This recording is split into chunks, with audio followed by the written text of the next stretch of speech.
Hola, ¿cómo están? Estamos nuevamente en la hora liberal por Radio Agricultura, Agricultura TV, junto a Ignacio Briones. Esta vez estamos los dos sin invitados. Ignacio, ¿qué tal? ¿Qué tal, Gonzalo? Los saludo a todos. Estamos solos aquí como en el living de la casa sin invitados. Sí, además yo estoy con una fonía media, me tiene medio averiado. El 18 de octubre será, po. Lo Ser, recuerdo. Una resaca.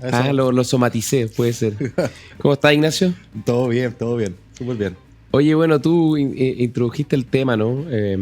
La semana que pasó, que termina, es una semana donde se cumplieron los 4 años del inicio del estallido social, revuelta, estallido delictual. Ha tenido un montón de nombres que yo creo que es un reflejo de las múltiples aproximaciones que cada uno tiene respecto a un momento de nuestra historia que fue muy brutal, que fue muy fuerte y que bueno, ha pasado el tiempo. No tanto, pero ya ha pasado un buen tiempo, como yo creo, para poder empezar a hacer balance y reflexiones y aproximaciones un poquito más sopesadas, ¿no? No sé cómo lo viste tú o cuál es la primera aproximación que a ti te viene con ese tema. Lo primero que se me viene es que este 4º aniversario pasó sin pena ni gloria.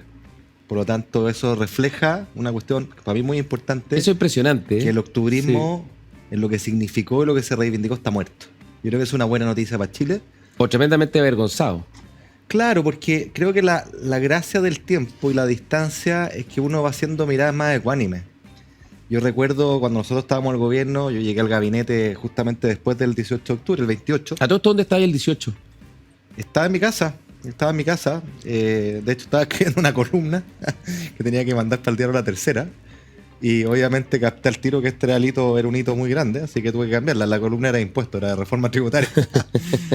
Bueno, la cosa es que estando en el gobierno, nosotros fuimos testigos bien protagónicos de lo que significó la violencia, la destrucción, el saqueo, las personas que lo sufrieron, comerciantes, digamos, el miedo, la parálisis, el daño económico. Esto tuvo una consecuencia económica gigantesca. Y tuvo una segunda consecuencia importantísima, creo que se arrastra hasta hoy día, que es que de alguna u otra manera varios legitimaron la violencia y deslegitimaron el actuar de Carabineros. La combinación de ambas cosas redunda en el problema, o en una exacerbación del problema de inseguridad que tenemos hoy día.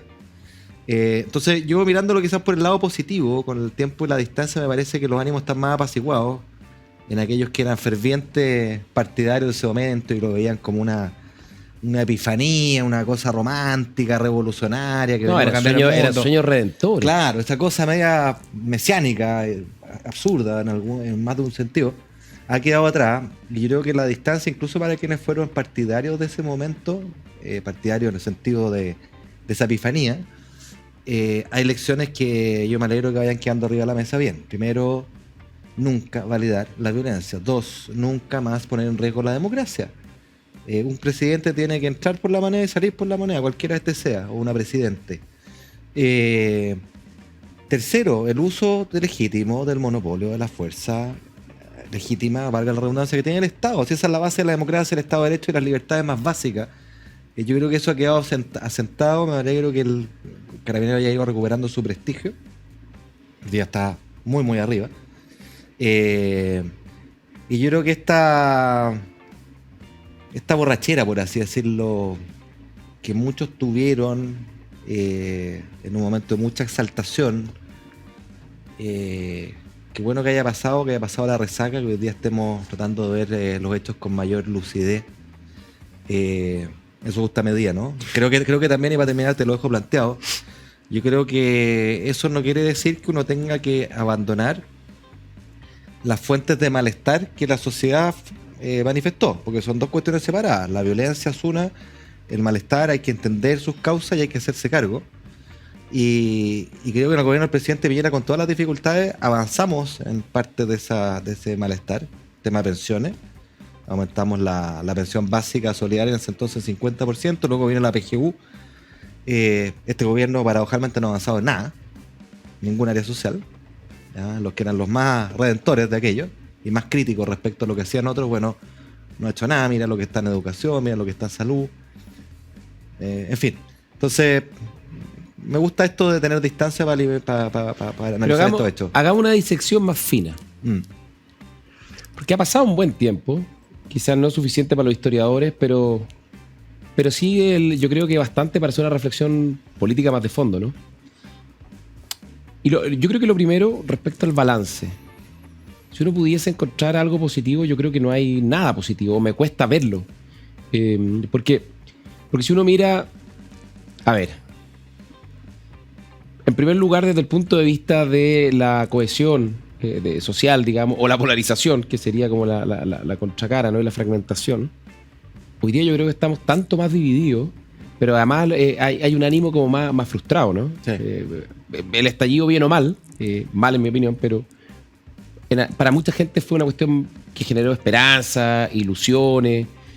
Hoy día no hay nadie contento, digamos, están todos frustrados, los que lo defendían se esconden, con mucha vergüenza, yo creo, y quienes eran muy críticos están, con buenas razones, más rabiosos y más enojados todavía porque se dan cuenta de que en el fondo detrás de esto no había nada que... O no quedó nada constructivo, ¿no? No quedó nada que rescatar, ¿no? Debilitamos fuertemente las instituciones de la democracia. La economía hoy día está en recesión, una recesión bastante profunda. Lo mismo el empleo, lo hablamos con David Bravo hace un par de semanas. Las grandes reformas estructurales sociales en materia de pensiones, salud, salarios, no llegaron, salvo lo que tú mencionaste, que sí se alcanzó, y hay que ser justo, ¿no?, avanzar durante el gobierno anterior, en particular en materia de pensiones, que subieron bastante, tanto la pensión básica como luego con la creación de la PGU. En materia constitucional seguimos una cuestión media farragosa, que algo se ha avanzado, pero todavía no hay luces, la luz al final del túnel todavía no aparece, ¿no? O sea, todavía, y pase lo que pase en el plebiscito del 17 de diciembre, probablemente una mitad va a quedar muy frustrada y otra mitad va a quedar muy contenta, y eso es malo, digamos, porque en materia constitucional lo que uno esperaría es que tengamos un 70-80% de acuerdo y una amplia mayoría esté satisfecha con el resultado, o al menos medianamente satisfecha. Eso yo creo que no va a pasar.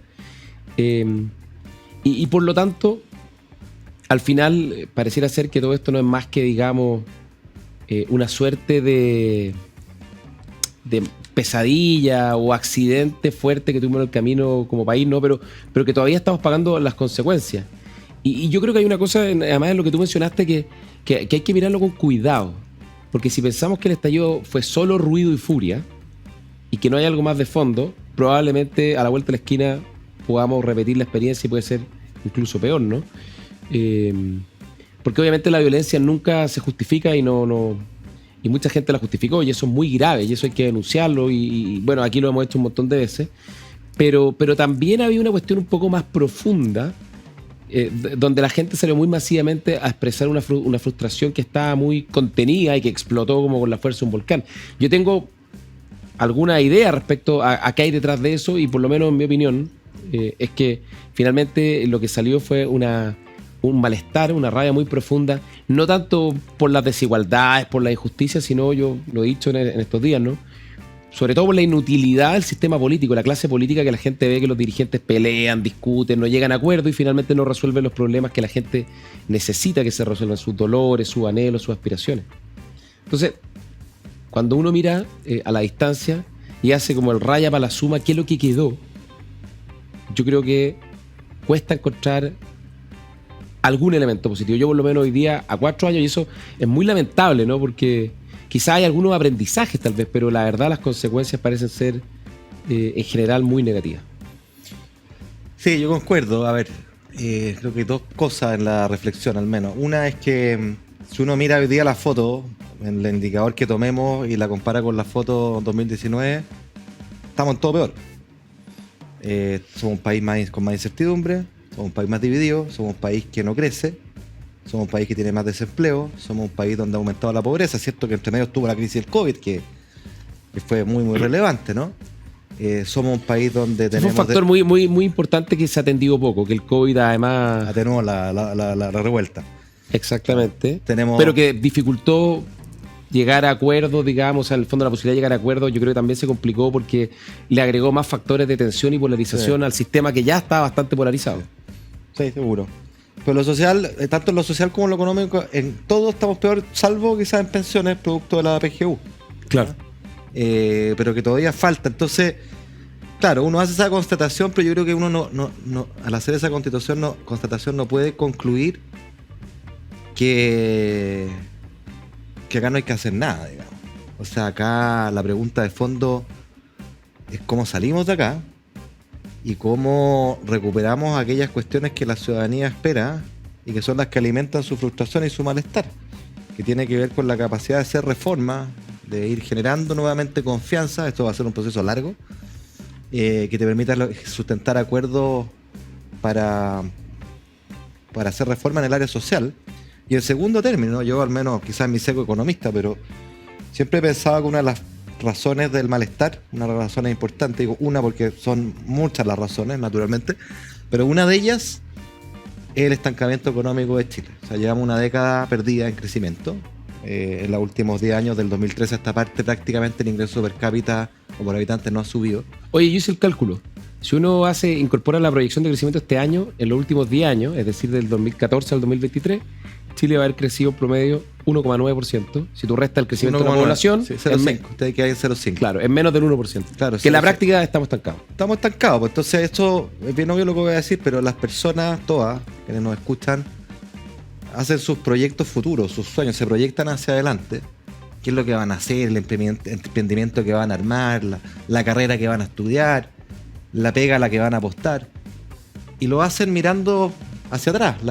Forman sus expectativas futuras mirando qué pasó antes. Y cuando tú venías en un país con viento cola, creciendo firme, armaste tus expectativas con ese viento y el viento realmente se paró. Y esas expectativas quedan frustradas y eso es fuente de malestar. Entonces, volver a crecer acá es fundamental, es condición necesaria para salir del atolladero en el que estamos y de la mediocridad en la que estamos. Y todo eso, a mi juicio, pasa, lo hemos hablado 1000 veces acá, por la capacidad del sistema político de generar acuerdos que permitan hacer reformas, porque para salir del atolladero y del hoyo de no crecimiento en que estamos, bueno, se requieren incentivos para crecer, incentivos a la inversión, incentivos a la productividad, incentivos al emprendimiento, y esos no caen de Marte. Esos incentivos se llaman reglas, y esas reglas son políticas públicas. Las políticas públicas se definen en la arena política. Entonces, cuando la arena política está bloqueada, bueno, no hay políticas públicas, no hay reglas, no hay incentivos, no hay crecimiento. Y ahí está la llave maestra de nuestro bloqueo, creo yo. Ahora, tal vez pensándolo igual, no todo es tan negativo, ¿no? Porque por ejemplo, el octubrismo está hoy día, no sé si derrotado definitivamente, pero está absolutamente con la cabeza gacha. Todos los beatos y santones de la política que aparecieron a partir del 18 de octubre, en el fondo, sí. Todos los pelados de los estingos, están todos jubilados en buena hora, por irresponsables, ¿no? Sí. Creo que falta sí un mea culpa, una autocrítica de los sectores que tienen credenciales. Más claro, que tienen credenciales democráticos, ¿no? Yo creo que la centroizquierda tiene credenciales democráticos, lo demostró durante 30 años del 90 a la fecha. Pero todavía, salvo excepciones como Paulina Bodanovich, la presidenta del PS, no han reconocido, digamos, los graves errores y las graves omisiones que tuvieron durante el periodo del estallido social. Y mira, quizá, por lo menos yo, esta es mi visión personal, quizá aquí no todos la comparten, pero yo creo que sí hay algo que fue bueno, que fue que aprendimos algunas cosas. Aprendimos que la democracia es muy frágil. Yo creo que igual quizá un error de todos, ¿no? Fue que hasta el 18 de octubre la dábamos por sentada, ¿no? Como que todos asumíamos que la democracia es como la única forma de convivencia, de que nada la pone en riesgo, de que no tiene adversario, de que en el fondo no hay gente que la quiera echar abajo, si la hay son más o menos irrelevantes, y vimos el 18 de octubre que no era tan así. Aprendimos que debilitar la fuerza legítima del Estado es peligroso y tiene consecuencias, y de hecho hoy día hemos visto un aumento de la criminalidad y de la delincuencia más organizada, en buena medida producto de que la fuerza del Estado también se debilitó fuertemente desde el 18 de octubre en adelante. Por lo tanto, hay que cuidar eso y hay que protegerlo, hay que modernizarlo, hay que dotar al Estado de instituciones que permitan asegurar el derecho más fundamental de todo, que podamos vivir en paz, que podamos vivir tranquilos, que podamos vivir con orden público, ¿no? Entonces yo creo que ahí también probablemente hay un aprendizaje. Mira tú. No, y se ha ganado consenso sobre eso. Eso yo creo que es muy valioso. O sea, el mejor ejemplo por contraste. El presidente Boric, ¿no? Que era quien con quienes lo acompañan hoy día en el gobierno. Llamaban a refundar Carabineros, a terminar con la institución, en fin, una serie de cosas completamente... Que el estado de emergencia de la Araucanía. Exactamente, y hoy día ellos tienen que gobernar con estas policías y además dicen que las van a defender siempre, que les van a dar, que le han dado más recursos que nada. O sea, en el fondo tienen que desdecirse de todo aquello que dijeron. Y yo creo que eso es bueno, ¿no? Es bueno, aunque aún sin que haya un mea culpa, yo creo que igual es bueno, porque por lo menos desnuda el doble estándar con que actuaron, ¿no?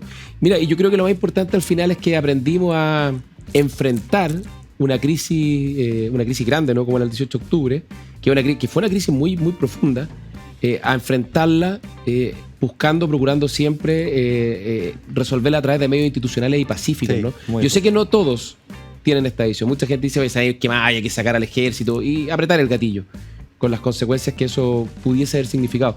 Pero yo creo que eso es profundamente positivo, porque yo creo que la próxima... Si en el fondo las visiones más extremas, las visiones más violentas, las visiones más rupturistas se hubieran impuesto finalmente, la próxima crisis, ya sea este gobierno o un siguiente gobierno, con grandes protestas y con mucha violencia, lo primero que todos habrían pedido es la caída del gobierno y la salida del presidente. Y eso yo creo que hoy día es un estándar más exigente. Sí, estoy de acuerdo. Mira, yo lo complemento con dos cuestiones más. Una, que se habla poco, yo creo que es tiempo de instalarnos en el debate. Solemos atribuirle todas las consecuencias de esto a la élite política, que obviamente son dirigentes, tienen una responsabilidad importante, pero yo me pregunto, ¿y qué hay de los ciudadanos? Porque al final la élite política en el Parlamento, tú lo viste como ministro Sexpress, se mueven por la temperatura ambiente de su constituency, de sus electores, ¿no?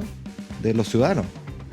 Y entonces ocurre que en los primeros meses de la revuelta de octubre, bueno, buena parte de la ciudadanía se emborrachó. La gente apoyaba masivamente los saqueos, minimizaba el valor del uso de la legítima. Oye, tenemos que ir a una pausa, pero te propongo que volvamos con esto, porque yo creo que este es un tema que se ha hablado poco y vale la pena profundizar un poco. Ya. Y además quiero contar una anécdota a la vuelta de la pausa. Así que damos una pausa y volvemos con la hora liberal. Me parece. Agricultura TV.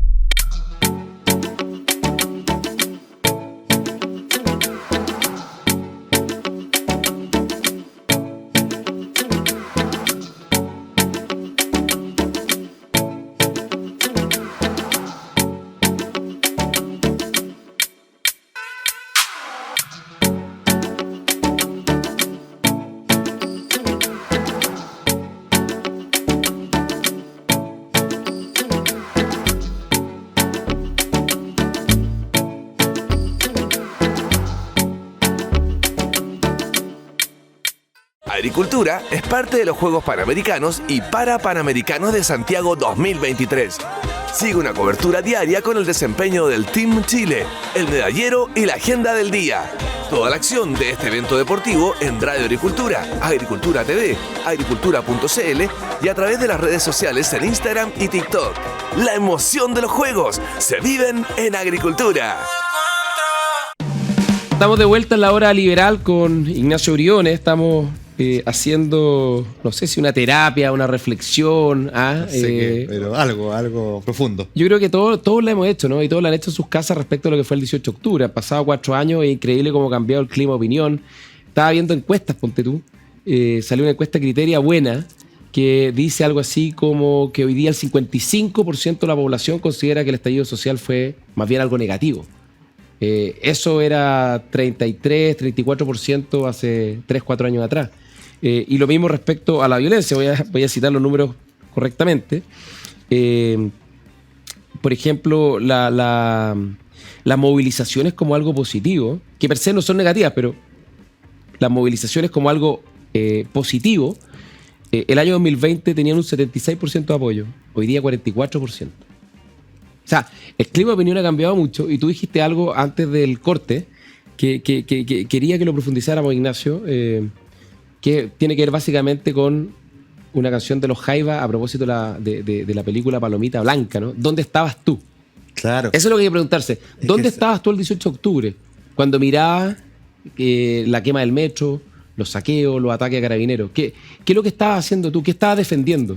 Claro, pues lo que pasa es que solemos centrar la discusión en el mundo político y achacar las responsabilidades Obvio. para allá y para acá, y nos olvidamos de los ciudadanos. Si los ciudadanos son la base de esto, y el cómo se comporten, lo que crean y expresen en las redes o en las encuestas, permean la clase política en lo que ellos hacen. Si los políticos se mueven por la sensación ambiente de sus electores. O yo creo que es tiempo de también pasarle la responsabilidad a los ciudadanos, a todos nosotros. Bueno, eso es la base de una, ¿Qué sociedad nosotros? liberal. Que ¿Qué culpa tengo yo de lo que pasó? Porque cuando yo valé el saqueo, después es re fácil quejarse de cuando hay inseguridad, cuando yo minimicé el rol de carabinero, después es re fácil quejarse de la inseguridad y echarle la culpa a un tercero. Yo creo que acá tenemos que, un poco parafraseando a Kennedy, empezar a hacernos la pregunta, no qué otros están haciendo por mí, ¿ah? Sino que, o qué está haciendo el país por mí, sino qué voy a hacer yo por mi país. Un poquito esa es la idea. O sea, acá hay derechos, pero también deberes. Hay responsabilidades que todos compartimos. No somos unas ovejitas así como unos títeres, digamos, de algo que ocurra allá arriba. No, somos parte de la democracia y todos tenemos responsabilidad en cuidarla. Y lo mismo vale a la hora de elegir nuestros representantes, tomar nuestras decisiones políticas. Al final los países tienen los gobiernos, los presidentes y los parlamentarios que se merecen. Y eso llama a la persona a ser súper responsable, y creo que esa es otra lección del 18 de octubre, de no comprarse cantos de sirena. Yo espero que esa sea una lección. Que aquellos que decían que venían a corregir todas las injusticias. No, la beatería de la política, que lo va a sufrir. Bueno, les toca hacer gobierno con guitarra, y ahí se dan cuenta de chuta, no era tan fácil. La pura voluntad o el voluntarismo no sirve en política.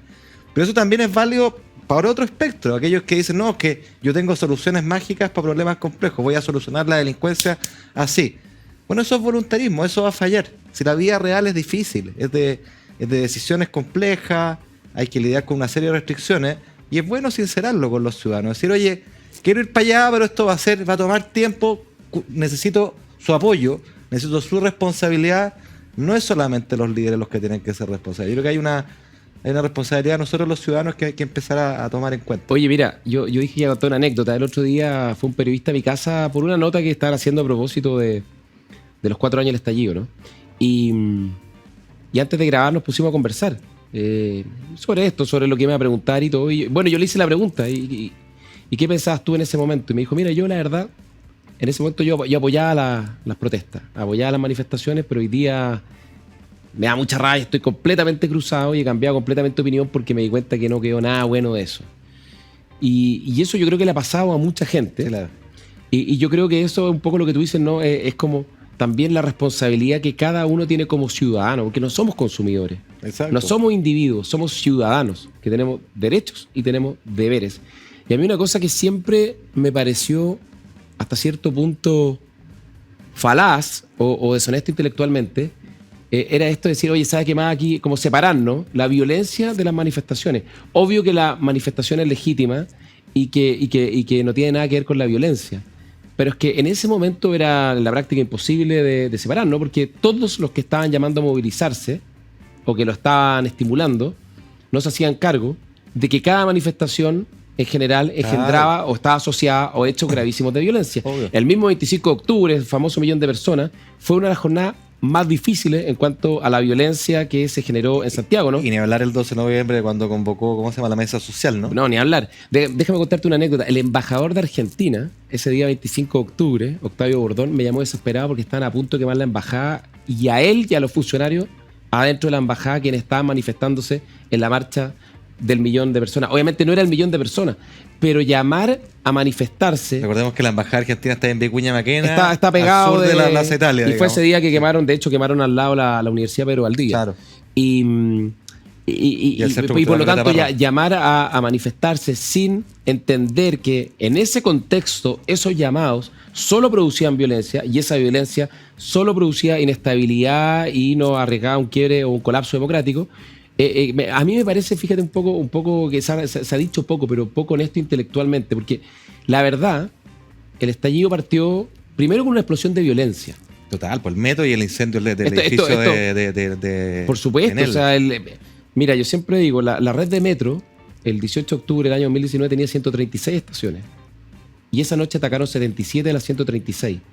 Y de las 77 atacadas, aproximadamente una docena terminó completamente destruida, entre incendiada, saqueada, vandalizada.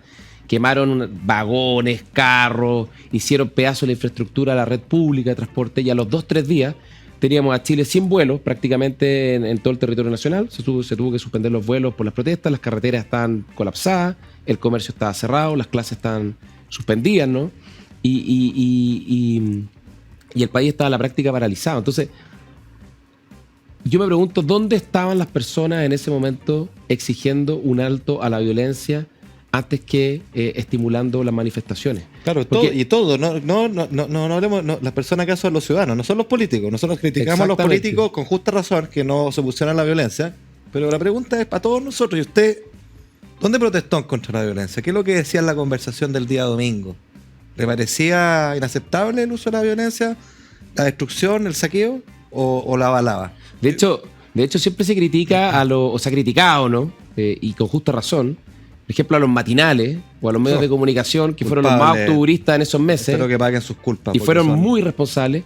Pero al final también los rostros no lo estoy justificando, ¿no? Pero son un reflejo de lo que es la opinión pública. Exacto, se mueven con la opinión, son como los políticos. Por eso te digo que al final la pregunta última es los ciudadanos qué hacen, qué piensan, qué reclaman, qué estiman aceptable y qué no. Y de hecho, hoy día tú mirás a los mismos rostros de televisión, a los mismos que conducen los matinales, y son los que más exigen mano dura, son los que más se indignan frente a la pantalla cuando hay un delito, un acto de violencia. Son unos mercenarios del rating. Porque hoy día cambió el clima de opinión pública, Obvio. porque la ciudadanía está en otra, ¿no? Pero yo creo que esa pregunta quizás es la más importante de todas. ¿Dónde estabas tú? ¿Qué es lo que pensabas tú? ¿Qué es lo que cada uno defendía cuando estaba ardiendo Santiago y el resto de las ciudades de Chile? Porque yo creo que nunca hay que confundirse. La manifestación pacífica es legítima en democracia, pero el estallido, el 18 de octubre, partió como una explosión de violencia que prácticamente nadie condenó. Y si la democracia no cayó, porque estuvo cerca de caer, estuvo cerca de colapsar, fue finalmente porque hubo algunos, pocos dirigentes, que al final reaccionaron y dijeron, ¿sabes qué más? Esto se nos puede ir de las manos, y hagamos un acuerdo político y démosle un cauce institucional, constitucional a la crisis del 18 de octubre, ¿no? Y de hecho, ojo con una cosa, que ese acuerdo fue firmado desde la UDI hasta una porción minoritaria del Frente Amplio. La mayor parte del Frente Amplio, el Partido Comunista y la izquierda más dura no lo suscribió. Y Camila Vallejo, la vocera de gobierno, reclamó que era un acuerdo espurio, que era una traición al pueblo, como todo el Partido Comunista, y que era un camino que básicamente lo que hacía era traicionar los anhelos populares. O sea, en el fondo hubo parte muy importante del sistema político que solo quiso tensionar esto hasta que finalmente... Y los mismos que después dan lecciones de democracia, se las dan de dar lecciones de democracia. No, absolutamente, pero mira, yo creo que en las lecciones, y una invitación a todos, si uno tiene que vivir crisis de nuevo como esa o de otra índole, es hacer un esfuerzo por mantener la cabeza fría, un poquito de distancia. O sea, con la distancia del tiempo somos capaces de ver cosas que no veíamos. Y claro, en el momento es mucho más difícil, pero uno tiene que hacer siempre ese esfuerzo. Porque ceder rápidamente a la ola que va en el momento, a la calentura, a la tentación, a lo que la lleva, mucha garantía de errores y además renunciar a nuestra responsabilidad de pensar. Yo recuerdo, yo era ya ministro de Hacienda, a propósito de lo que tú decías de separar la protesta y el malestar de la violencia. Había algunos dirigentes, incluso en nuestro sector, que planteaban que había que abrir la billetera con todo para aplacar la violencia. Y yo le decía, oye, pero... No, tirar la casa por la ventana. Estás loco, o sea, sobre mi cadáver eso. Porque además es un error conceptual, digamos. O sea, una cosa es la demanda social, pero la violencia no se va a aplacar porque corre por un carril separado, parasitario, que se confunde con o se pliega a la marcha pacífica, se meten estos parásitos violentistas. Esa es la definición de un parásito, alguien que vive al alero de otro organismo. Y por lo tanto era conceptualmente equívoco pensar que soltando la billetera, sin más, la violencia iba a cejar, porque no, eran dos mundos distintos. Y no, eso es como echarle benzina al fuego al final. Echarle benzina al fuego, es botar la plata, ya que uno tiene que ser responsable y explicarle a la gente con honestidad, bueno, esto es lo que se puede hacer. ¿Te acuerdas que nosotros hablábamos de la hoja de ruta? Decir, oye, no podemos pasarnos 20 estaciones porque no tenemos la posibilidad de hacerlo, pero vamos a emprender este camino, vamos a partir en esta estación vamos a ir moviéndonos a esta hasta que lleguemos a esta. Yo creo que eso es... O sea, que si uno mira en retrospectiva, lo que yo me acuerdo además de cuál fue la conducta de la centro-derecha, yo creo que también hay que examinarla. Hemos criticado mucho a la izquierda, pero creo que también es bueno mirar a la derecha y a la centro-derecha. Yo creo que fue un error, y fue un error muy brutal en términos políticos, por ejemplo, que el Partido Republicano, José Antonio Kast, el Partido Republicano estaba en formación, era un movimiento, no era un partido grande como hoy día, se declarara opositor al gobierno del presidente Piñera. Porque cuando más se necesitaba que se le tendiera la mano y que se ayudara a empujar, digamos, una salida razonable para la crisis en que estábamos, lo que finalmente se recibió fue pura crítica, pura objeción, digamos, y poca voluntad de comprender la profundidad y de que para esto no habían vueltas cortas ni salidas fáciles. Entonces, yo creo que eso se ha discutido poco, y yo creo que también hay que hacer un examen crítico. Y en el caso de la centro derecha, tú lo planteaste bien, ¿no? Yo creo que había como dos miradas, ¿no? Los que estaban más bien en la línea de reprimir duro, sin medir las consecuencias, con todo lo que eso implica, y los que están en la línea de entregar todo, digamos, sin tampoco medir las consecuencias y ver cuál es el efecto que produce en el equilibrio general. Y uno siempre entre medio en amarillo. Claro, y la prudencia, el intentar buscar soluciones de fondo, estructurales, y no apostar, como decía, a las vueltas cortas. Eran pocos, digamos, los que estaban en esa línea. Pero mira, yo creo que otra lección, me diste un buen ejemplo ahí, a propósito del rol opositor, ¿no es cierto?, de republicano, muy legítimo, por cierto. Yo creo que otra lección es que los ciudadanos en este deber de ejercer su responsabilidad y siempre dar a tomar un poquito de distancia, es que aprendamos la lección de que aquí las soluciones mágicas y facilistas no existen. O sea, el voluntarismo, que es la definición de que todo el cambio de problemas complejos depende de la mera voluntad. El voluntarismo es la antítesis de la buena política, es una receta para el fracaso. De la misma manera que los juicios simplificadores. Esa derecha que fue opositora del gobierno del presidente Piñera, en ella vive también una parte que no le perdona al presidente Piñera haber optado por una salida institucional a través de la Constitución. Dicen, entregó la Constitución. ¿Ah? Entregó, fue cobarde. Claro, ¿ah? ¿Cuál es el contrafactual? Y yo lo encuentro francamente denigrante como comentario. Y aquí yo voy a dar mi opinión personal. Yo creo que Chile, y el tiempo así lo va a ir mostrando cada vez más, le va a estar inmensamente agradecido al presidente Piñera por la templanza y la valentía que tuvo de decir voy a optar por una salida institucional.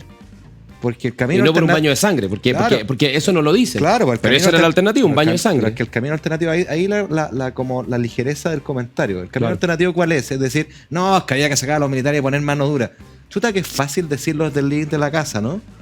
Porque estando ahí es distinto, es con guitarra, es distinto que el voluntarismo. Obvio. Y número 2, esa solución nos hubiera llevado a un baño de sangre, y quizás en qué situación estaría nuestra democracia hoy día y en qué situación estaría nuestro país. Yo creo que ese era un camino irresponsable que yo invito a pensar a aquellos que lo miran facilistamente. Creo que la decisión más difícil fue la que tomó el presidente Piñera, y yo al menos le valoro y le valoraré siempre como ciudadano, como chileno y como parte de su gabinete en ese entonces, esa templanza, esa sabiduría y la valentía que tuvo para optar por ese camino, porque fue muy criticado. Oye, Ignacio, ¿y alguna autocrítica?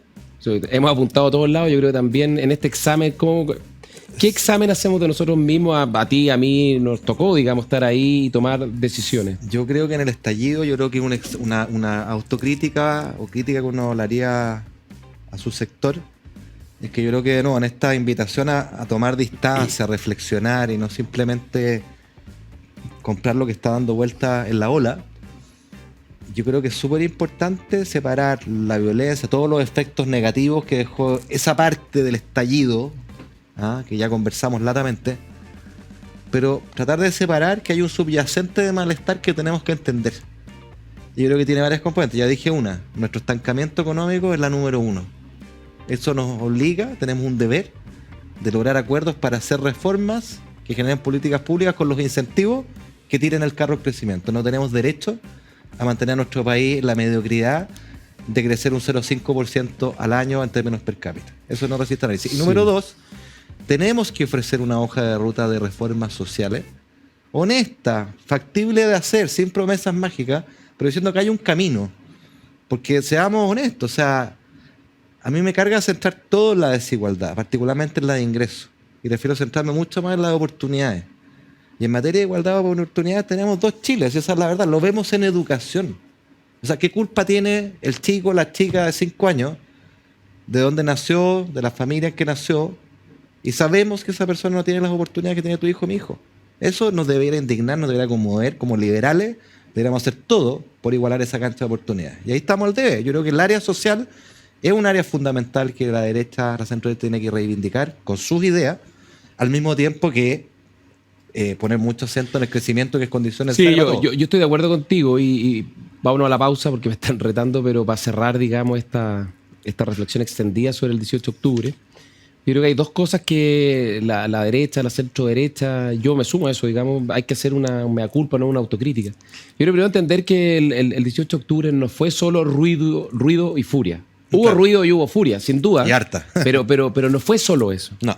Y si nos quedamos en que fue solo eso, probablemente las causas subyacentes no las vamos a atender y bueno, probablemente esto puede reaparecer y puede reaparecer aún más agravado. Y yo creo que eso se ha olvidado un poco y creo que en la centro-derecha hace falta una reflexión respecto a tener una propuesta de corte más social y mucho más reformista que se haga cargo de los dolores que se expresaron con mucha fuerza el 18 de octubre.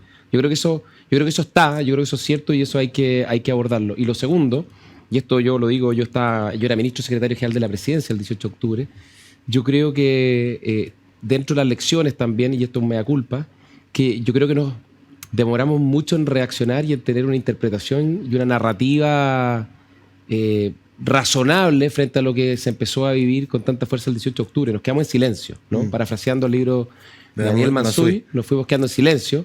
Y como nos quedamos en silencio, la otra narrativa en disputa, la de la izquierda rupturista, de que todo esto era fruto de la injusticia, los abusos, no son 30 pesos en 30 años, se impuso. Sí. Y eso logró contaminar el debate y mucha gente lo creyó. Y cuando uno en política se queda callado, bueno, finalmente pierde la partida porque es una disputa de posiciones y finalmente la interpretación que logra imponerse se transforma en hegemonía. Y esa hegemonía, el octubrismo, finalmente duró mucho tiempo, duró años, digamos, y solo se cayó a pedazos en el plebiscito del año pasado, el 4 de septiembre, cuando el pueblo de Chile reaccionó con sabiduría. Pero yo creo que eso como mea culpa y como reflexión autocrítica hay que hacerla, porque si la centro-derecha quiere volver a ser gobierno y el sector quiere volver a estar en la moneda, creo que hay que atender con mucha más atención estas dimensiones más profundas, no sé, más filosóficas de la política, porque finalmente son las más importantes, porque la política se trata de eso, se trata de mostrar un camino y un camino que le haga sentido a la gente. Y nosotros no fuimos capaces de mostrar un camino ni de dar sentido. Quizá el golpe fue muy fuerte, ¿no? Y como boxeadores quedamos al borde del knockout y nos costó un poco reaccionar, pero yo creo que ese es un aprendizaje que hay que hacer porque si uno se queda callado, el otro habla y cuando el otro habla y uno se queda callado, yo tengo perdió. Tengo una idea, una pista sobre eso, pero lo retomamos a la vuelta. Ya a la vuelta porque nos pasamos un poco como siempre el tiempo. Ya, vamos a una pausa. Agricultura TV.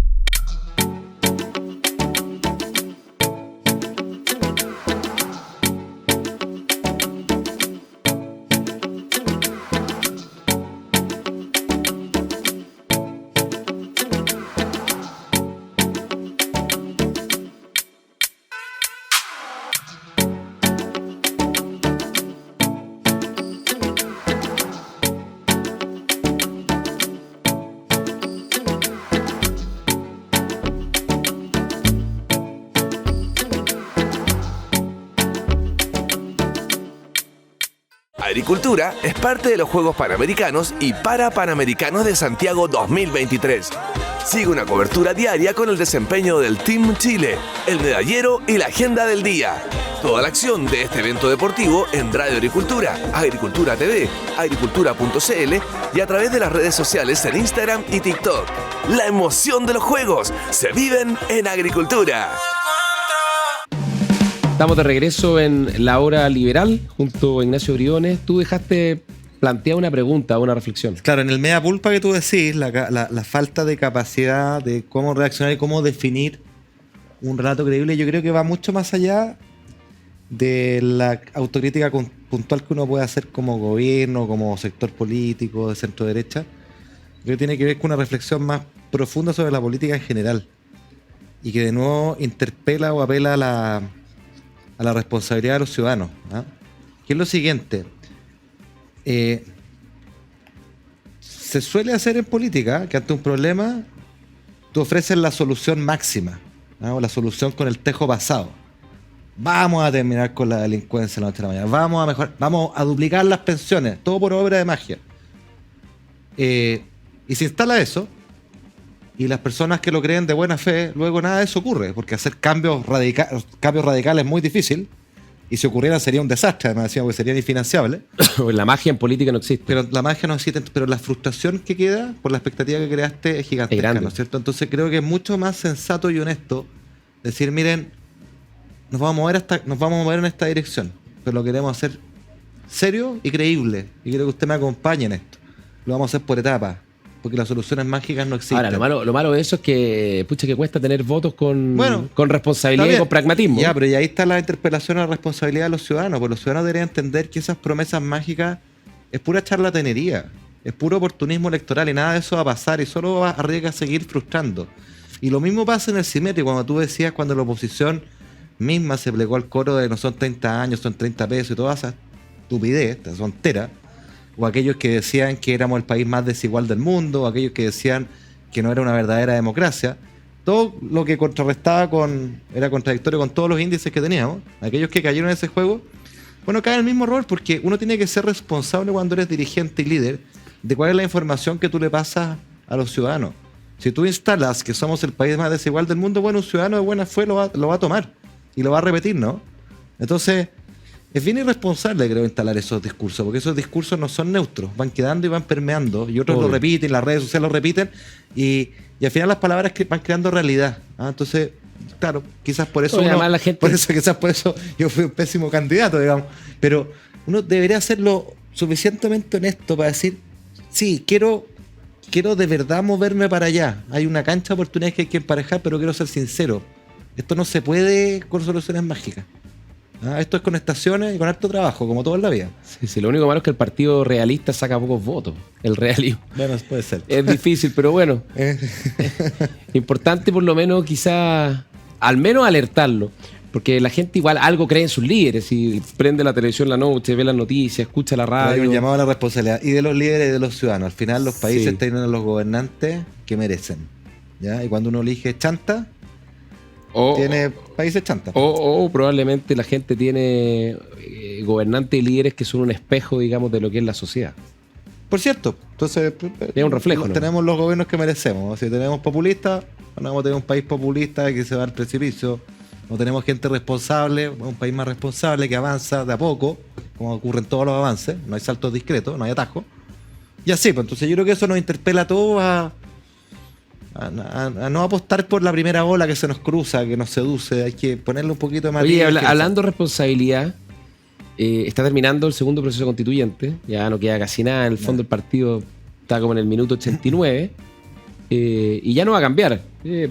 Van a haber algunos ajustes, probablemente en la comisión mixta y en las instancias finales, pero el 98% del texto ya está escrito y lo sustantivo ya es, digamos, y esto está terminando.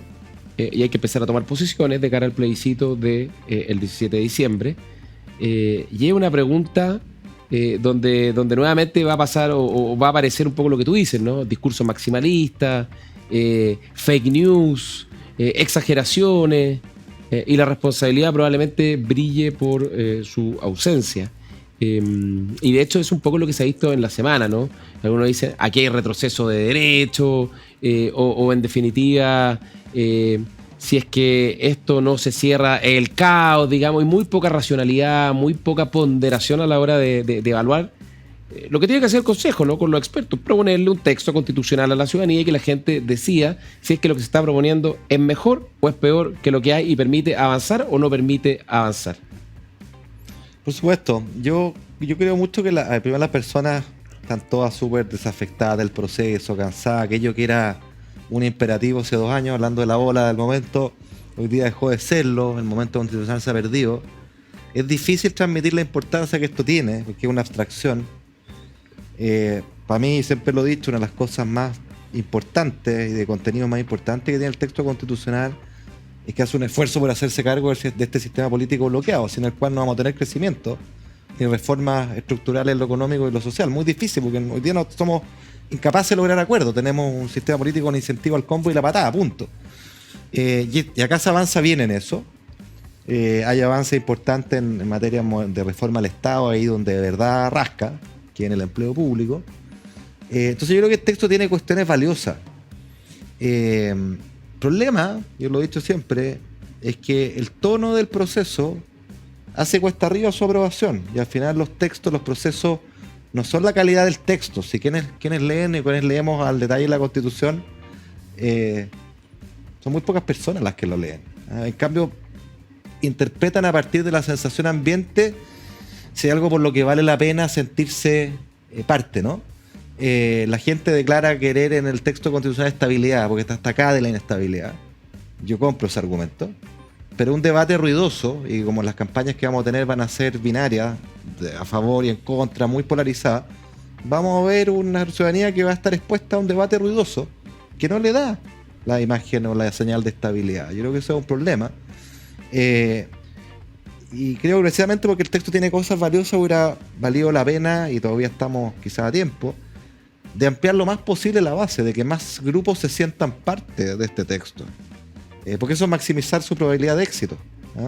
Y lo contrario, si se... No, sería muy bueno si que se finalmente atrinchera, tengamos un texto ¿cachai? que sea ampliamente aprobado. Claro, pues eso es lo fundamental, pero está difícil por cómo ha sido el proceso. Sí. Y a mí lo otro que me hace ruido es que vamos a terminar con una de las constituciones más largas del mundo, en términos no de artículos, sino que de palabras. Lo que dice mucho... Artículos no tanto, son como 200 versus 180 el actual y como 300, casi 400 el de los constituyentes anteriores. Claro, lo que hace es que es medio tramposo lo que estoy diciendo, porque se metieron todas las leyes orgánicas en la Constitución. Antes nuestro actual ordenamiento jurídico... Lo delegaba a la ley orgánica. Claro, pero no deja de ser cierto que si tú agarras Constitución con Constitución, en términos de palabras vamos a estar dentro de las más largas, del espíritu bolivariano, por así decirlo, y no el espíritu de una Constitución norteamericana que es más bien mínima. A mí me gustan las constituciones mínimas, no máximas. Y eso a mí no me gusta, naturalmente, pero creo que sobre todo el problema es de que no hay este mood, esta sensación de que esto va más allá de la derecha o la centro derecha, que es la que tiene mayoría clarísima en el Consejo. Y al final una constitución es un pacto de convivencia, de unidad. Por ahí se decía una que nos una. O al menos de cierta unidad. Claro, de cierta unidad, que es fundamental. Bueno, pero ahora yo creo, Ignacio, que en esto hay que ser bien claro. Cuando se plebiscite el texto, yo creo que no solo se va a estar plebiscitando el texto que hizo el Consejo Constitucional, sino que me parece que también se va a estar plebiscitando el cierre de este momento constituyente, ¿no? Yo creo que, pase lo que pase, probablemente este tema hay que empezar, este capítulo, al menos por un tiempo, relativamente no tan corto, hay que empezar a cerrarlo. Yo creo que Chile no puede pasarse todo el tiempo, en cada momento, discutiendo las bases fundamentales de su convivencia y de las reglas fundamentales. Y este capítulo que salió el 18 de octubre, o quizás antes, ¿no? Pero que ya formalmente el 15 de noviembre, cuando se hace el proceso constituyente, el acuerdo constitucional, yo creo que se apruebe o no, este tema hay que empezar a dejarlo atrás, porque quita mucha energía, en primer lugar, te distrae de temas fundamentales, sobre todo los temas que más la gente la premia: seguridad, salud, pensiones, sueldos. Y yo creo que si es que no somos capaces de darnos un texto, quiere decir que nuestra sociedad y la política no está a la altura de lo que el país necesita, y por lo tanto no tiene mucho sentido seguirlo discutiendo. Yo creo que no hay ni una posibilidad de abrir un tercer proceso constituyente o buscar vía en el Parlamento para hacer, quizás se puedan hacer algunas reformas parciales, pero yo creo que como momento constituyente tengo la impresión de que se empieza a cerrar porque la gente simplemente no toleraría otra experiencia más como esta. Sí, yo tengo algunos matices ahí. Primero, claro, o sea, un nuevo rechazo rige la Constitución actual y va a pasar un buen tiempo antes de abrirlo, pero eso no es lo mismo que va a haber fuerzas, yo me atrevo a anticipar, fuerzas de la izquierda más extrema, que esto es un manjar. Van a bombear desde el día 1 la necesidad de un nuevo texto rupturista, similar al de la fracasada primera convención, ¿no? Entonces esa inestabilidad constitucional va a estar ahí. Yo creo que un fracaso en este proyecto tiene costos de oportunidad por lo menos, en términos de lo que podríamos haber logrado si es que nos hubiéramos puesto de acuerdo. Ya mencionamos el sistema político, es la llave para poder hacer reformas económicas y sociales que tiren el carro del desarrollo.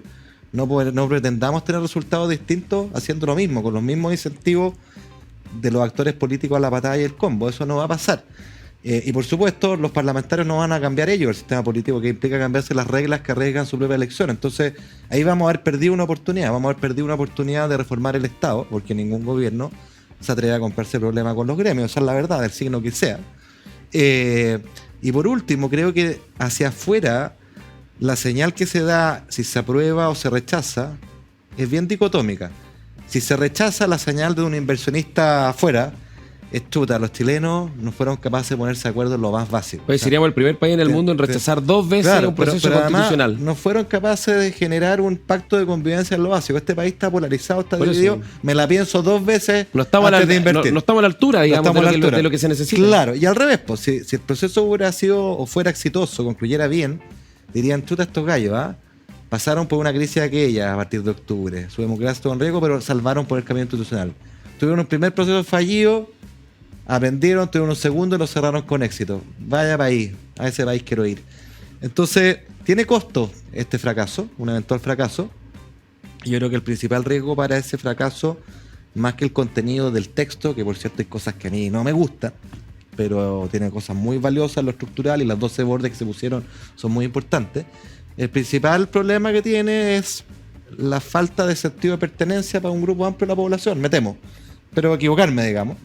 Y eso creo que es un error estratégico, porque todos quisiéramos cerrar este proceso de una vez por todas, cerrarlo bien, mirar para el futuro, ponernos a las cosas urgentes, entre otras volver a crecer y empezar a arreglar los problemas sociales. Sí, ahora yo creo que así como la mayoría republicana no estuvo dispuesta, digamos, a prestar más el lápiz para poder llegar a un texto con más amplio acuerdo, creo que la izquierda usa también de su posición de minoría, porque esto, por ejemplo, la comisión mixta de presentar las mismas indicaciones duplicadas y no estar dispuesto, digamos, a tener indicaciones con acuerdo, básicamente para que no digan que ellos estuvieron a favor de algunos temas, o votar en contra de algunas cosas que para ellos eran súper importantes, cambiar, por ejemplo, el quién por el qué en el tema de la protección de la vida que está por nacer. Al final lo que muestra es que siguen presos de una lógica maximalista, van por el todo o nada y están abusando un poco de su posición. Además, esto se lo escuché a Sebastián Soto, el vicepresidente de la convención del Consejo Experto, que yo creo que tiene toda la razón. Y gran amigo. Si un extranjero o un extraterrestre que no ha estado en Chile en mucho tiempo viene y ve la propuesta del Consejo Constitucional, va a encontrar que dice en el artículo 1 que Chile es un Estado social y democrático de derecho, va a encontrar cambio a la justicia constitucional, que también estas dos cosas son temas fundamentales, demandas históricas de la izquierda, va a encontrar nuevos derechos sociales que además son exigibles, son judicializables, va a encontrar un montón de cuestiones que son reivindicaciones históricas de la izquierda. Entonces, que la izquierda termine llamando a votar rechazo para quedarse con la Constitución de Pinochet, o sea, en el fondo, que esté llamando a seguir con la Constitución de Pinochet, yo creo que es como, no sé si un castigo, o es una paradoja o una ironía, pero yo creo que es lo que demuestra la falta de madurez política de buena parte de la izquierda en Chile, en particular la centroizquierda, que de la otra izquierda uno espera poco o nada, ¿no? Pero en particular de la centroizquierda, que yo creo que también no ha estado a la altura de este proceso nuevamente y ha abusado de su condición de minoría. Puede ser, bueno, las relaciones humanas son tan misteriosas y hay dime y direte y... Bueno, al final todo un poco sensibilidad, eso, ¿no? Que se llene. Bueno, tú que no te ocurre conocer tantas veces en el Congreso, uno tiene que ser casi un psicólogo para llegar a buen puerto de una negociación. No hay mucha capricho y susceptibilidad. Pero eso queda para otro capítulo. Ya, oye, nos tenemos que ir. ¿Sin recomendado? Sin recomendar, nos pilló el tiempo, salvo recomendar una cosa. Que vean el Mundial de Rugby este fin de semana. Que vean el Mundial y que vean los Panamericanos. Y Radio Agricultura es radio oficial de los Panamericanos 2023. Por lo tanto, vamos a estar acá en transmisiones especiales hoy día y toda la semana. Así que aprovechemos de tener un evento mundial que es una maravilla y que es una fiesta y que yo creo va a ser un bálsamo para el espíritu y para la convivencia. Así que eso, nos vamos. Hasta la otra semana. Chao.